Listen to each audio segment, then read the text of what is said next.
काले से डर गए क्या? हम काले हैं तो क्या हुआ दिल वाले हैं, हम काले हैं तो क्या हुआ दिल वाले हैं। Hey everyone, I welcome you all. तो जेंडर के बाद रंग के आधार पर लोग कैसे बट गए, इसके बारे में इन ब्रीफ आज हम जानेंगे। फेयरनेस क्रीम की जर्नी को ट्रेस किया जाए तो हम पाते हैं कि इंडिया की सबसे पहली फेयरनेस क्रीम 1919 में आई, अफ़गान स्नो। उसके बाद 1975 में हिंदुस्तान लिवर की फेयर एंड लवली आई। पोस्ट ग्लोबलाइजेशन में और भी क्रीम्स आने लगी, जैसे 1999 में गोदरेज फेयर ग्लो अपने इंस्टेंट फेयरनेस टैगलाइन के साथ।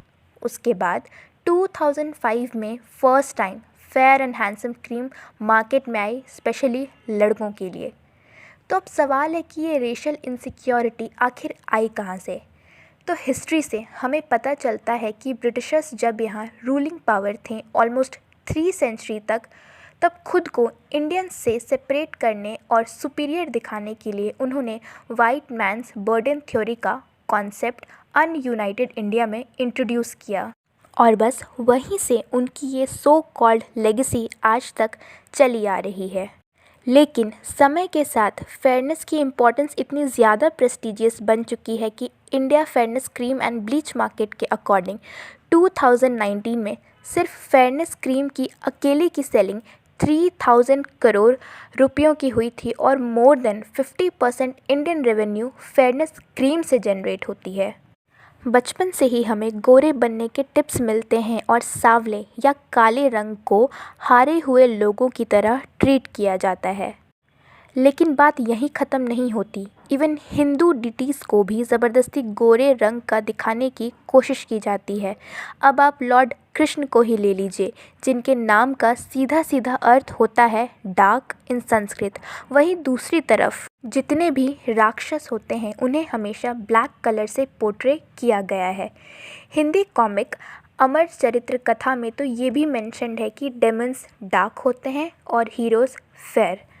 अब बात आती है हिंदी सिनेमा की, तो यहाँ स्टार्टिंग से ही सुंदरता को गोरे रंग और इंटेलिजेंस को अच्छी फराटेदार अंग्रेज़ी से मेजर किया गया है। ऑल्सो अनलाइक अदर इंडस्ट्रीज़, हमें बॉलीवुड का कॉन्टीन्यूअस रेसिस्ट एटीट्यूड देखने को मिला है, जो हमेशा इन फेयरनेस प्रोडक्ट्स को प्रमोट करते हुए दिखते हैं।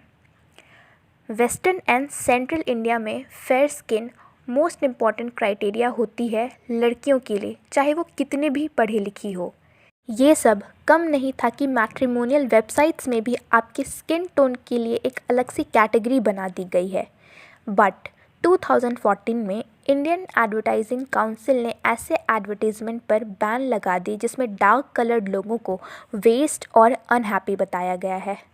फिर मई 2020 में यूएसए में जॉर्ज फ्लॉयड केस के बाद पूरे वर्ल्ड में another wave of black movement देखने को मिली, वर्चुअली और फिज़िकली दोनों। इंडिया में भी इसके कॉन्सिक्वेंसेस ऐसे देखने को मिले कि जून 2020 में हिंदुस्तान यूनिलीवर ने फेयर एंड लवली का नाम ग्लो एंड लवली चेंज करने का फ़ैसला लिया।